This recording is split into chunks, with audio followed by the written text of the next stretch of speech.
Agnès Drouin quittera son poste de directrice le 5 novembre prochain. Elle aura été à la tête du centre hospitalier André Rosemont pendant près d'1 an et demi. En mai, elle a été confrontée à la fracassante démission collective des urgentistes.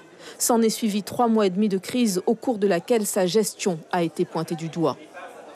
Et l'an dernier, elle a dû faire face à 75 jours de grève menée par l'UTG Santé, soutenue par la société civile qui réclamait des créations de postes et des moyens matériels.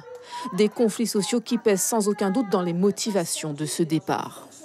Elle a surtout dit, et je lui ai rendu hommage, la difficulté du métier de directeur d'hôpital en Guyane, les crises qu'elle a eu à connaître, les difficultés nombreuses, budgétaires et de fonctionnement. Et ce départ s'accompagne de plusieurs départs, déjà effectifs ou à prévoir à court terme, de son équipe dirigeante. Former une nouvelle équipe dirigeante, pérenne, ce sera l'une des missions de l'administrateur provisoire qui prendra le relais d'Agnès Drouin.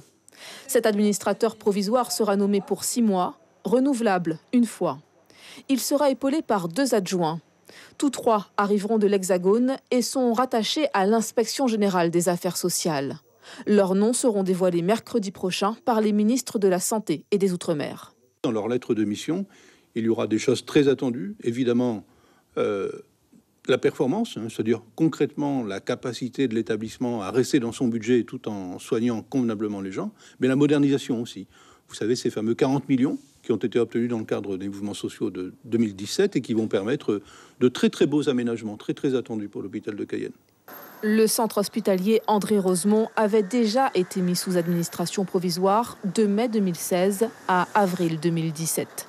Le CHAR s'apprête donc à changer de direction pour la 3e fois en moins de 3 ans.